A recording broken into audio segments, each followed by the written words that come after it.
Hey, everybody, this is Art Kelly, and you're listening to the Friend Maker Podcast.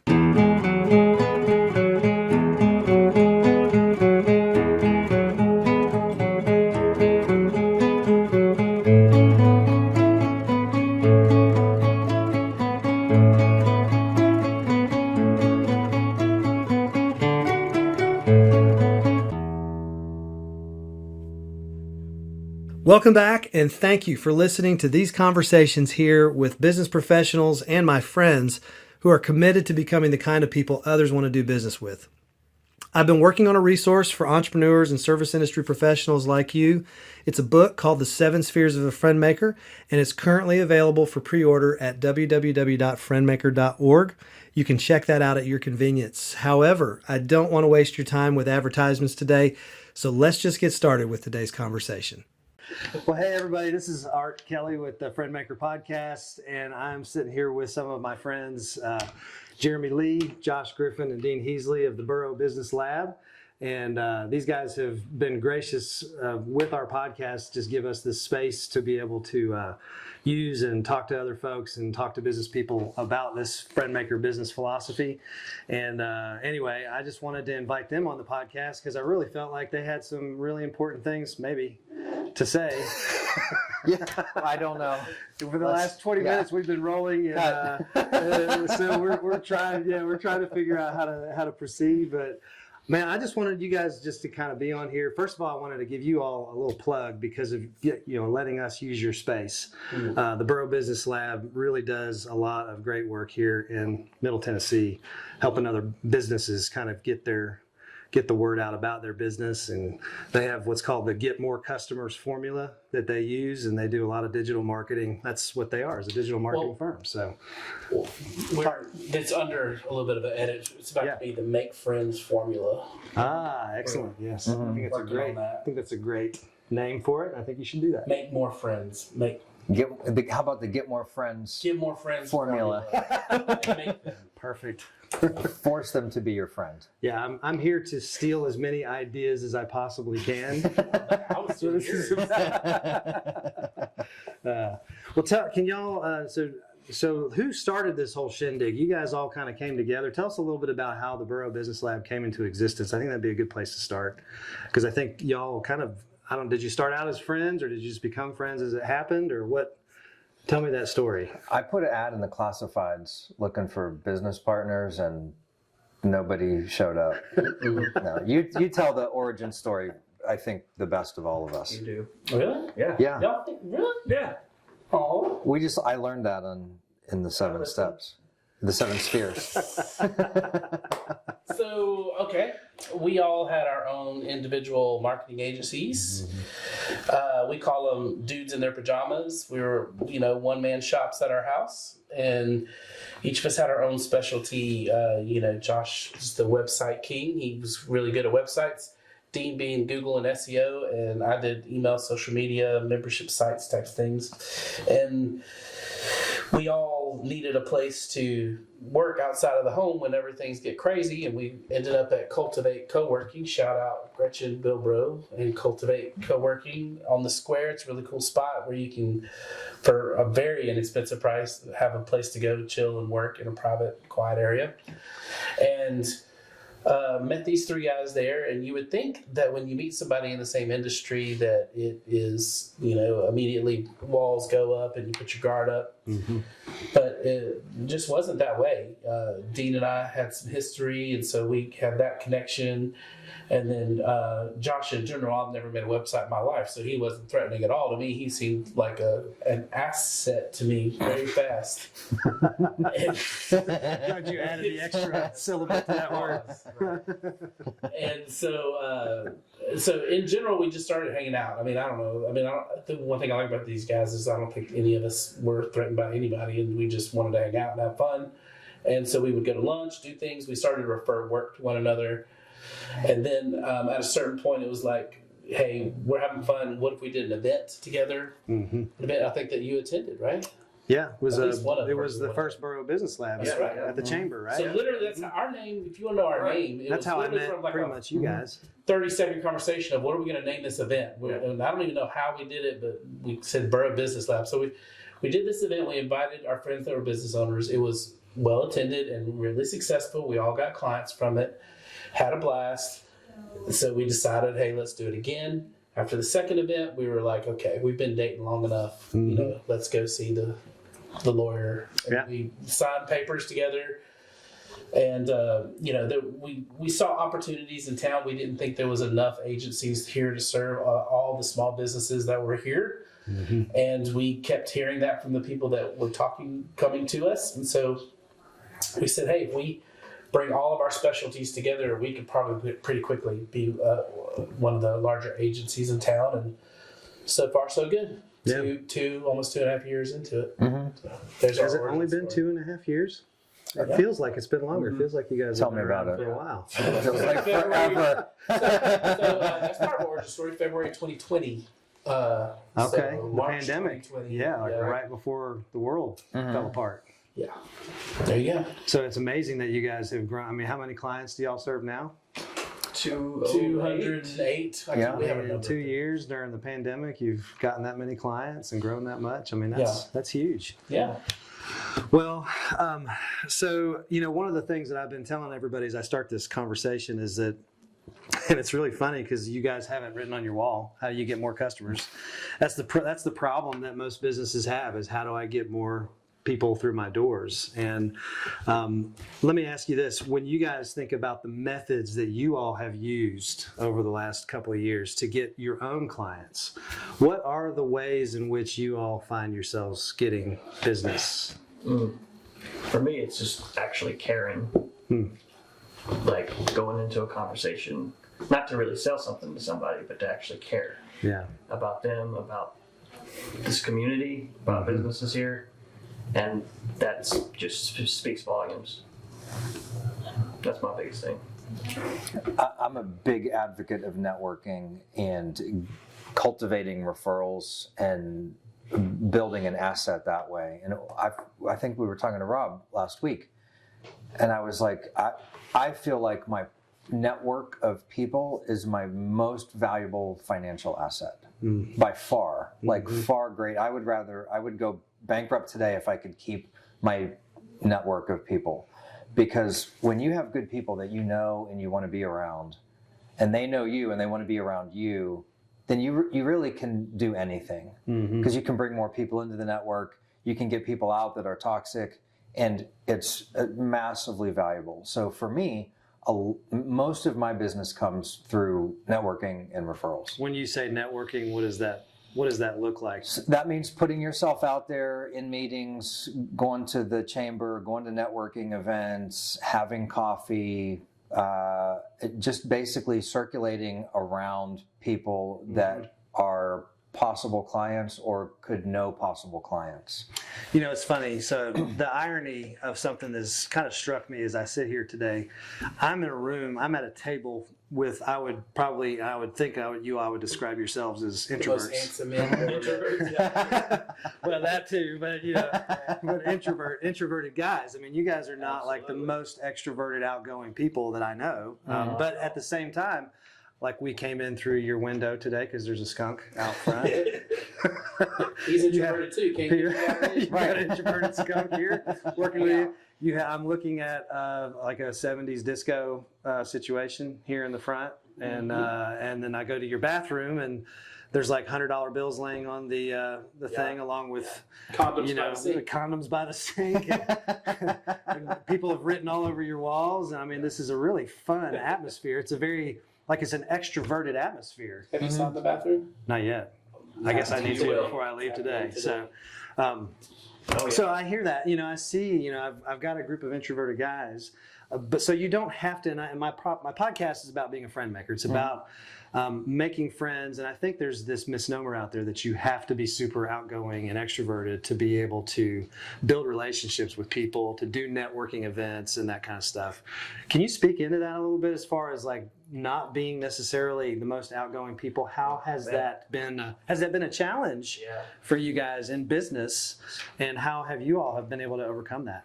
Me personally, I worked at a previous company and was as project manager for doing software projects and stuff. And they're kind of pushing me towards doing more sales. And I'm like, I don't want to do sales. I don't want to be out there. I'm an introvert. Yeah.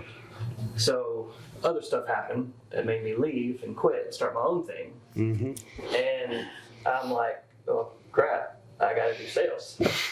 And I'm just a big introvert. Not like crazy introvert, but I'm very introverted. And I've read and studied, and it is you go through the motions, it turns out to be fine. Like once I'm in a crowd of people, like going to an event or something, I'm always nervous. I don't know what to do. But once I'm there and I just start talking to people and just actually listening and caring about people and wanting to know their story, and it helps. I'm still drained at the end. Yeah. But it is definitely a learned thing, and I'm still learning.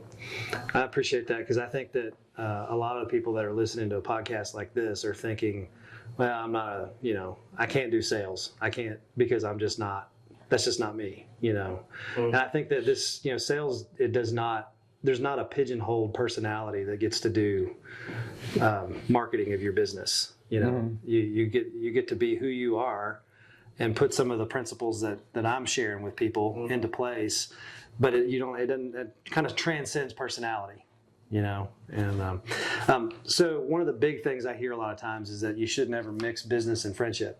Have you ever heard that before? I wish I would have heard it. That is great advice. I've actually never heard that before. So, I should take that into consideration. so we talk about They're taboos. not my friends. Good, that's just perfect. It's very perfect. Some days, yeah. Well, I was saying this So, the other day, like, my wife is my friend, my sons are my friends, but it's different. So and ultimately they aren't my friend in a way, Right. because friend is not good enough. It's not a good enough label. And I think when you get to this place, I'll speak for myself, but we've mixed money. We're around each other as much as anybody else. And the amount of trust you have to have, the amount of conflict you have to navigate, the amount of all the different things. I have friends, but I really don't think of them as my friends, or maybe just my friends. I think of them as my business partners. Yeah. And I don't have a whole lot of others. I don't think I have any others. So I should probably know if I do. I'll have to go check that out. But, Yeah, we need to know that. but, Yeah, right? but that means, they hold a kind of a sacred place in my life. And in some ways it's even bigger than a friend, because we can really hurt each other if we wanted to. Sure. You got to respect that. And but at the same time, obviously we're friends. Well, I'm a firm believer that you can mix business and friendship if integrity is not a problem for you. I think there's got to be trust that's built between you, and so when you're dealing with clients or you're dealing with business partners, there is an element of trust that has to kind of be maintained throughout that relationship, or else it probably won't work. Yeah, when you start mixing money with personality and friendship, it can go south real fast if you're only looking out for yourself. So I always, whenever there's money involved, I always try to err on the side of either being conservative with the money or being generous. And I think if you go into it that way, I think a lot of people look at money as it's got to be 50-50. No, it doesn't. It should probably be like 40-60 or 30-70. And then when it ends up being 50-50, you're like, oh, that worked out great. Yeah. When it comes time for profit share, he's at 37. I want 33 though. Is 33 okay? Can we do 33? You just got to be generous, right? Yeah. That's right. It's on camera. Jeremy, we'll give you. Will you take 33? Because then he can get 34.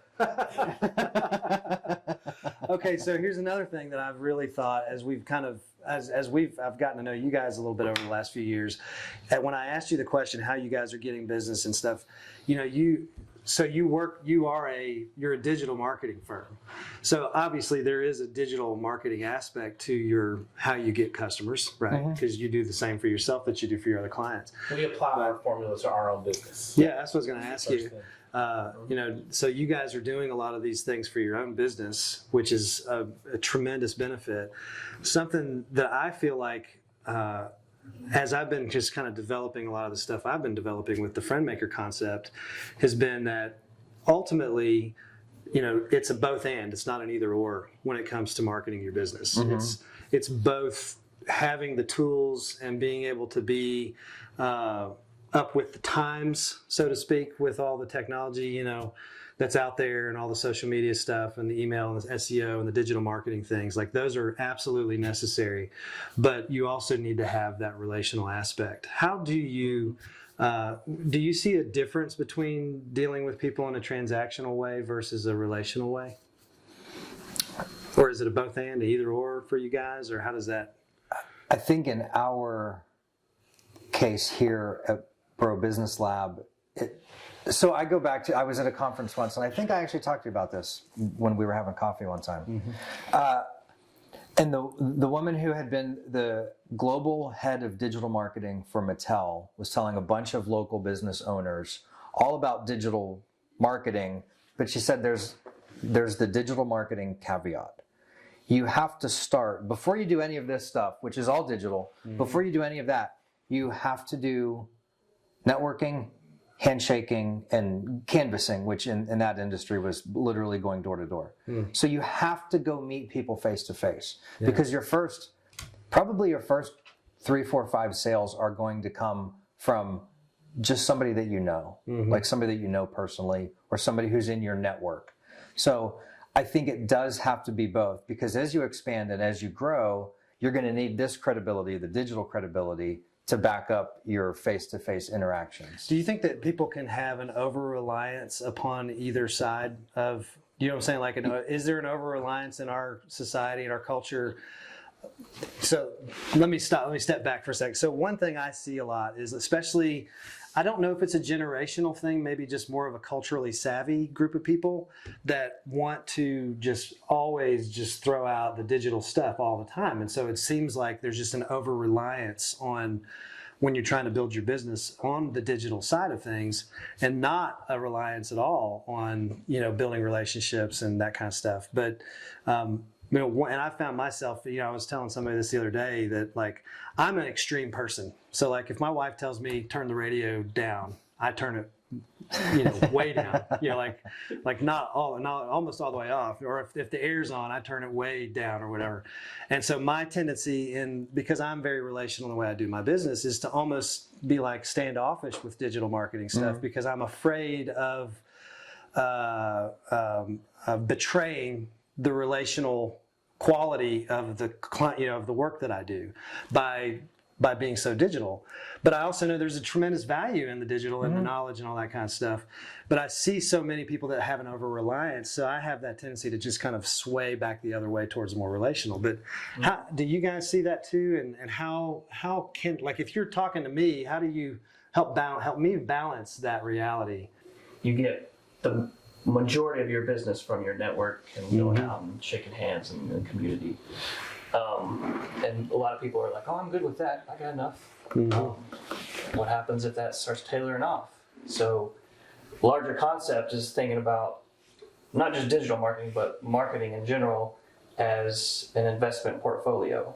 So if you go all in on one thing, and if that tanks, then you're SOL. But if you have multiple things, diversifying, you get a little bit over here, it's generating just a little bit, maybe this one's not working as well, and this piece over here is working really good, but overall, it all adds up. I like that concept, diversify. Yeah, I look at it like an ecosystem. Like, if we have a client that comes to us, or if we have a prospect that comes to us and says, all right, I want this and this, and that's all I'm doing, we will tell them no, because there's a burden on the business owner to do more than just what your digital company is providing you.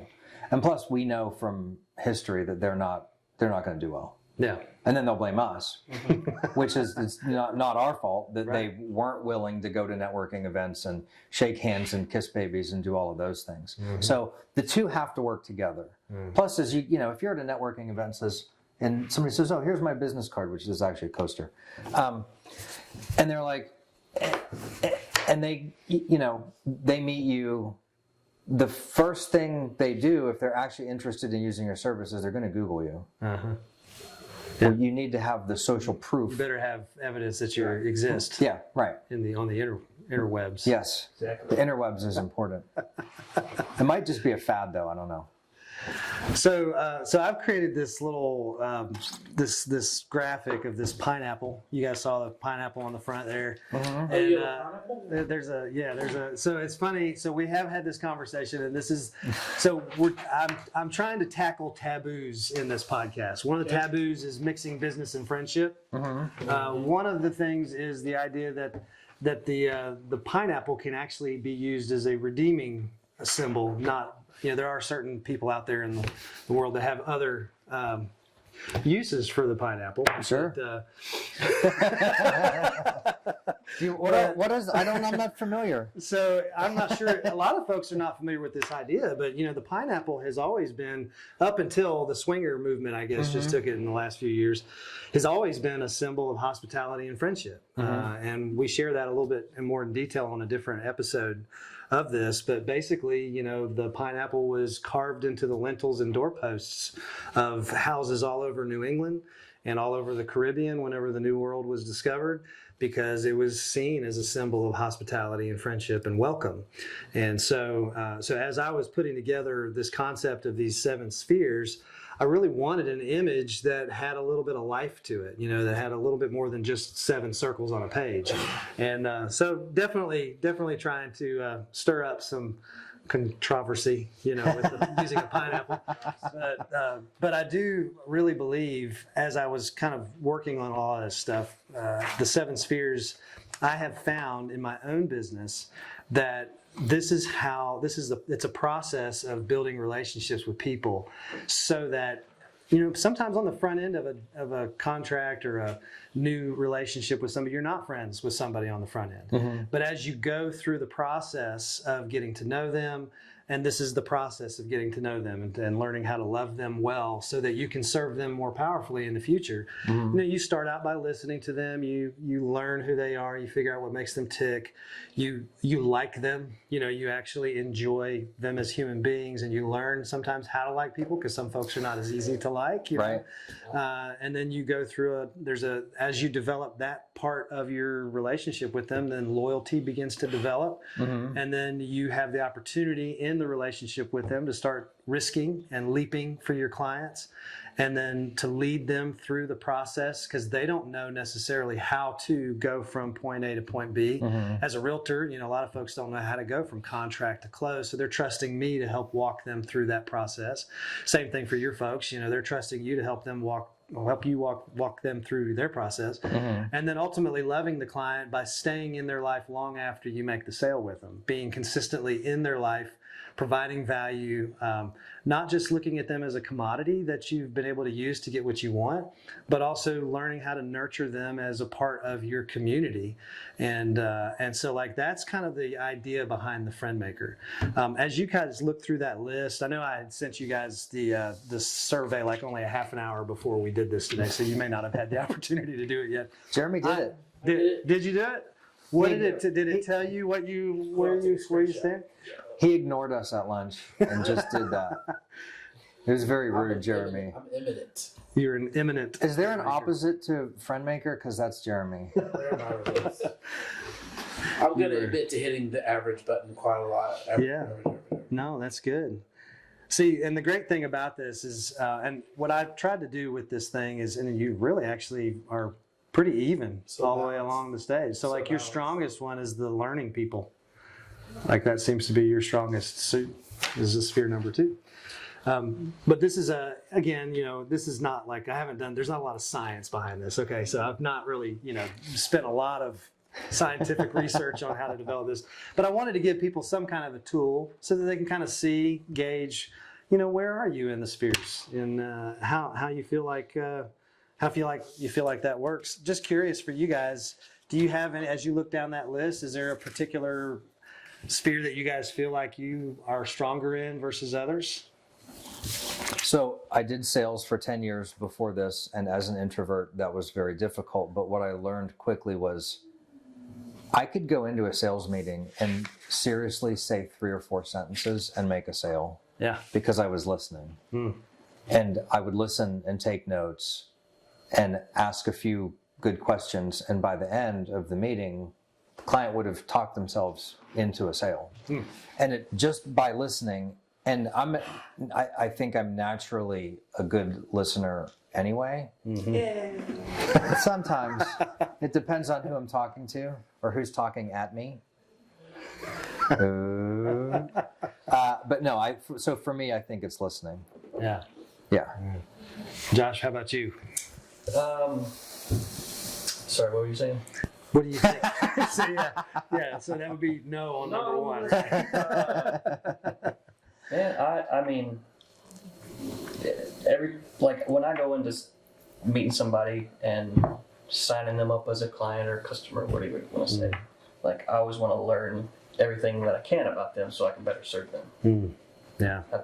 Yeah.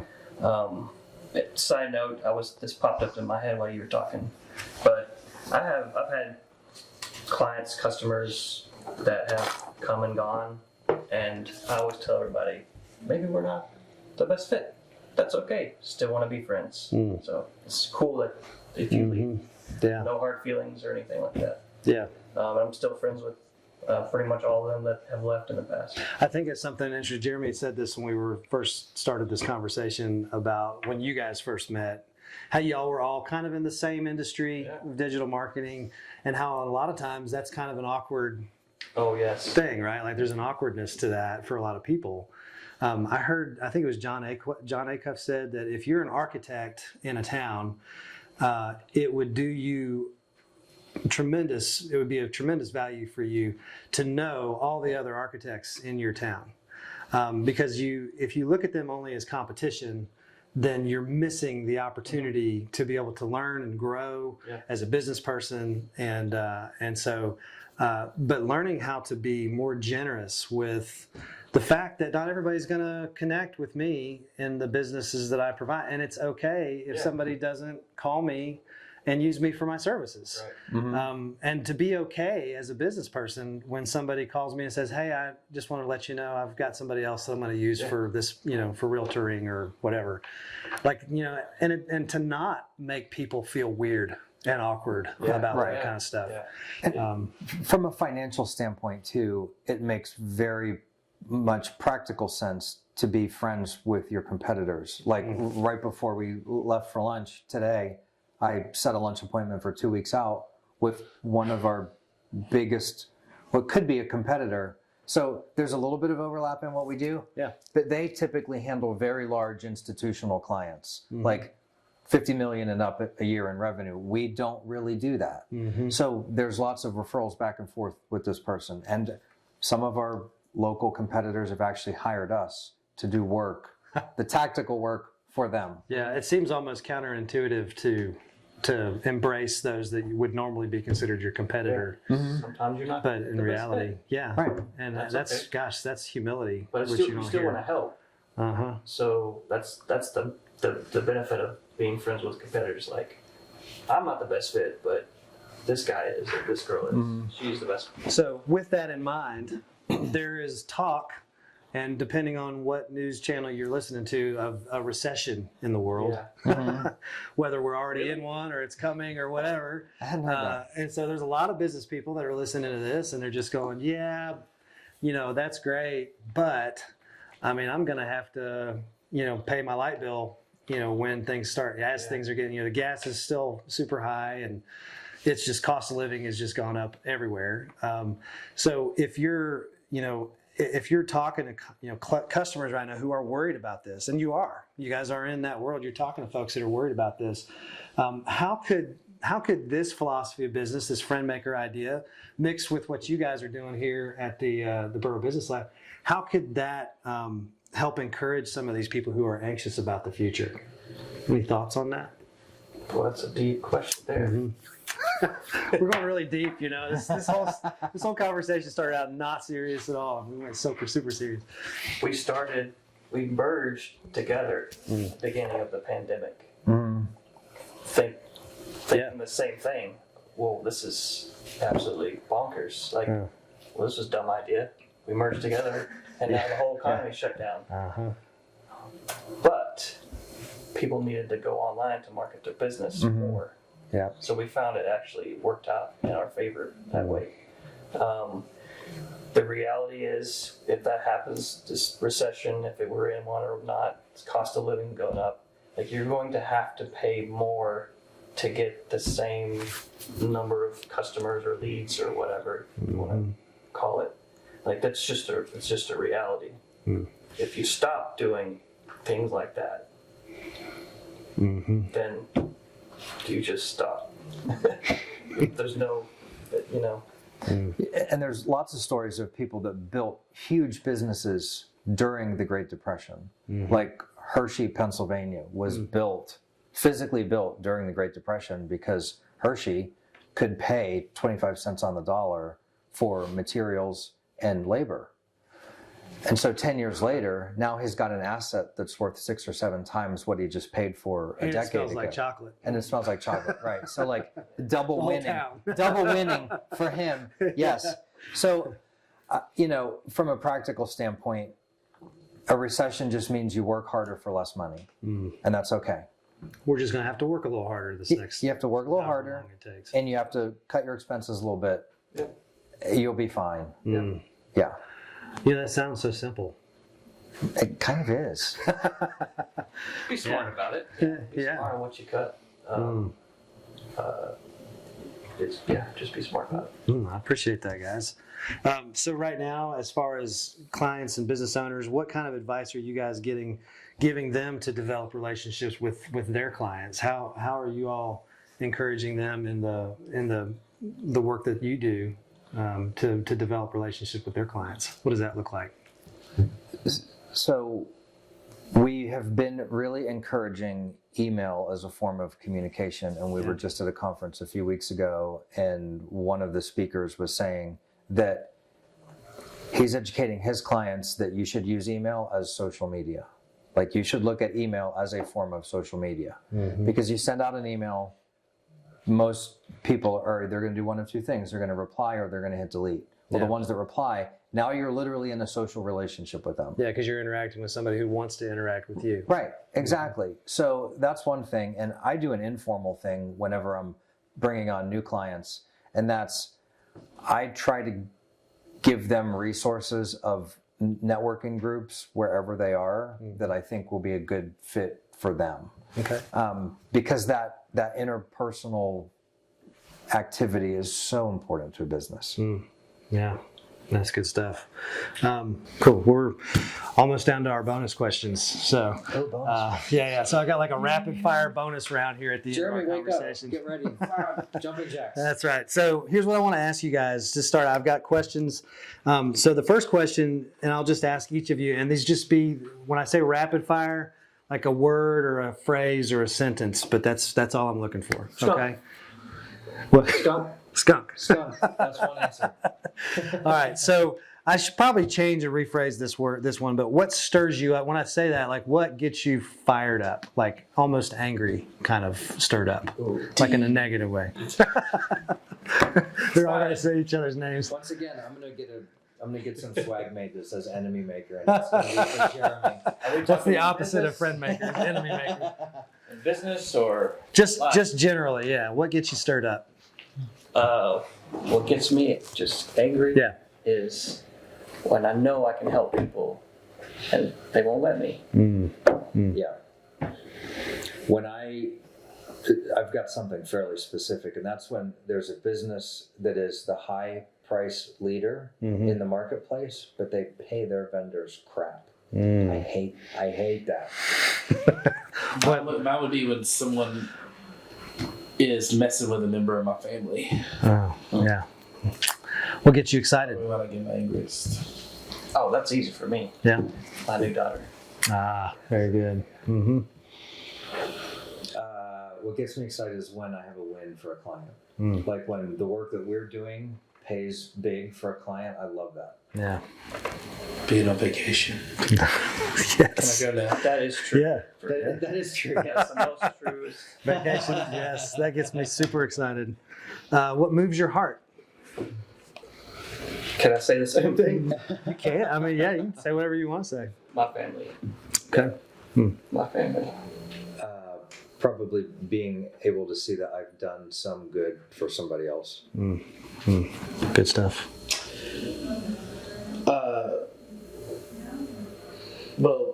My children's laughter. It's always been my children's laughter, even though they're big old the boys now.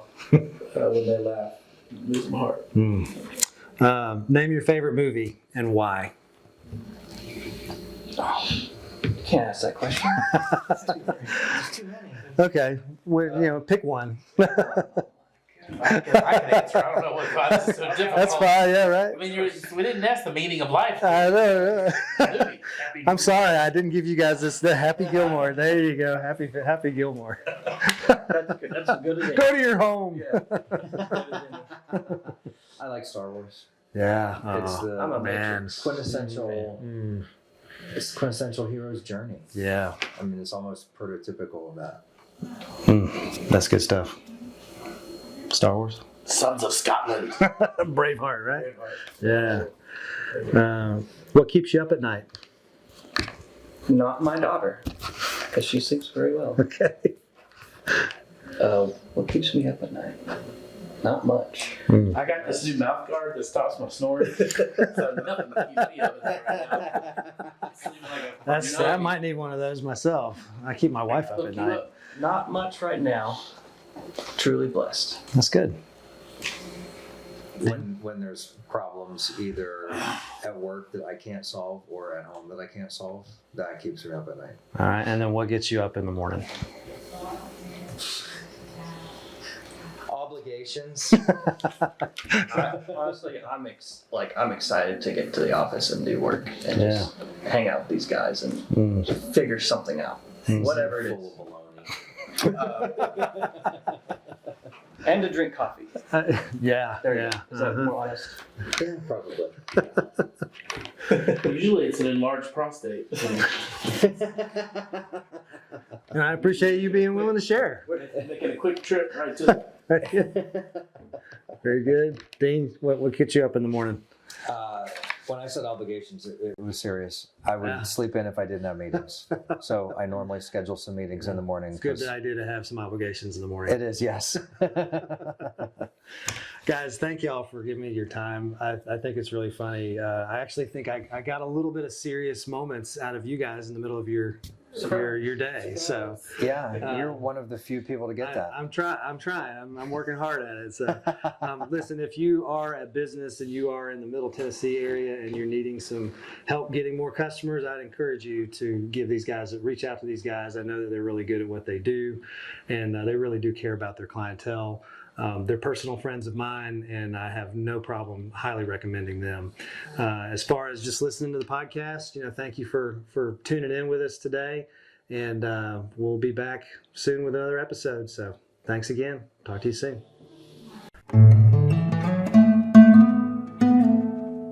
Well, folks, that about wraps it up for today. Thanks again for listening. I hope that you were able to glean some great content out of our conversation today. I want to remind you again, please go to friendmaker.org if you'd like to pre-order a copy of my upcoming book, The 7 Spheres of a Friendmaker.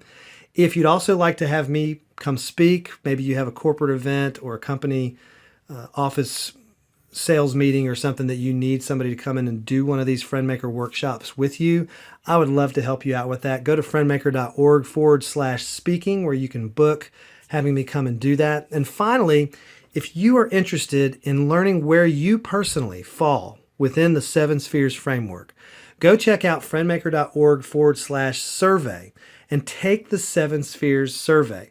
It's 35 questions that you can go through, and it'll basically help you figure out where are my strengths and where are my weaknesses within the 7 Spheres framework. Thanks again for listening. Stay tuned for next week's conversation. I appreciate you tuning in.